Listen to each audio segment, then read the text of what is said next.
والرسول يقول صلى الله عليه وسلم: نعمتان مغبون فيهما كثير من الناس، الصحة والفراغ. لبا نعمو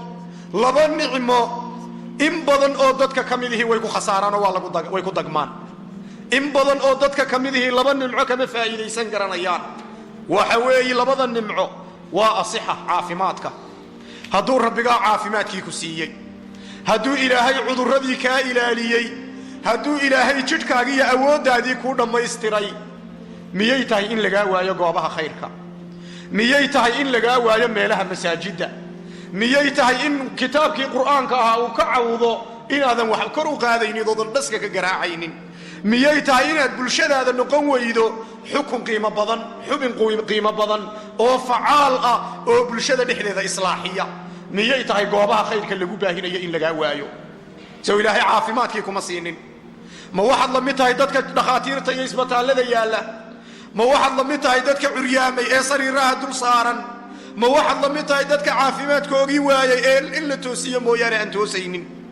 miyayna inoo wanaagsanayn, miyayna inala gudboonayn, miyayna waajib ina saaran ahayn inaynu wakhtigan iyo nimcadan ilaahay ina siiyey aynu ka faa'iidaysanno.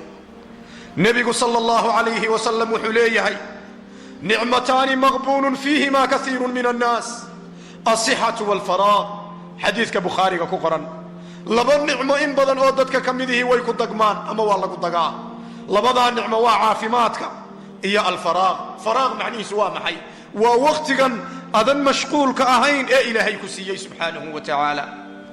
walaalayaal, aynu ka faa'iidaysanno faraaqeenna, aynu ka faa'iidaysanno caafimaadkeenna, wakhtigeenna iyo daqiiqadaheenna aynu ku qaadanno meelaha ugu muhiimsan.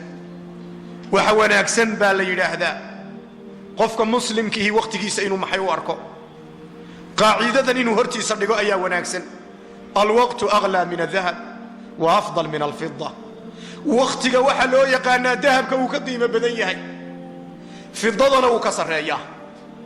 wakhtigii caynkaa ahaa inuu meelo xunxun inagaga baxa ma aha. insaanku markuu ogaado qiimaha shayga, markuu dareemo ciziga shaygu uu leeyahay, waxa ku adag inuu bilaash kaga tago, waxa ku adag inuu ka dayacmo, waxa ku adag inuu shayga halleeyo ama uu lumiyo. waynu ognahay doolarku halkuu inaga taagan yahay, waynu ognahay jeebadaha aynu ku ridno doolarka, waynu ognahay lacagta keeshka ah xataa inuu dee kaan ku ridna inaynaan ku ridaynin, waayo qiimo agteenna ka leeyahay. waan qiimaynaynaa. caqligan bani aadamku wuxuu la shaqeeyaa maalinba halkuu joogo. maanta adduunyaad joogtaa, waxaad jeceshahay waxa aad rabtaaba inuu doolar iyo wax lamida kuu ahaado.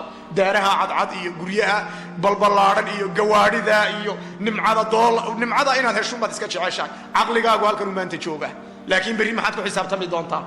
aakhare markaad tagto, iilka marka lagu dhigo, ciidda marka lagaa sarraysiiyo, maxaad ku xisaabtami doontaa? waxaad ku xisaabtami doontaa aakhiradaada sidaad dabaqyo uga dhisan lahayd, aakhiradaada sidaad u islaaxin lahayd, aakhiradaada sidaad qof waxa u jiri lahayd. dadku way kala duduwayn, waa leefallo ayaa la kala yahay. leefalladaana adduunkana laga qaataa, adduunkan ayaa lagala hoydaa oo lagu sii shaqaystaa. yaa cabdallah, aakhira meel kuma leh qofka aan wakhtigiisa si fiican uga faa'iidaysanin.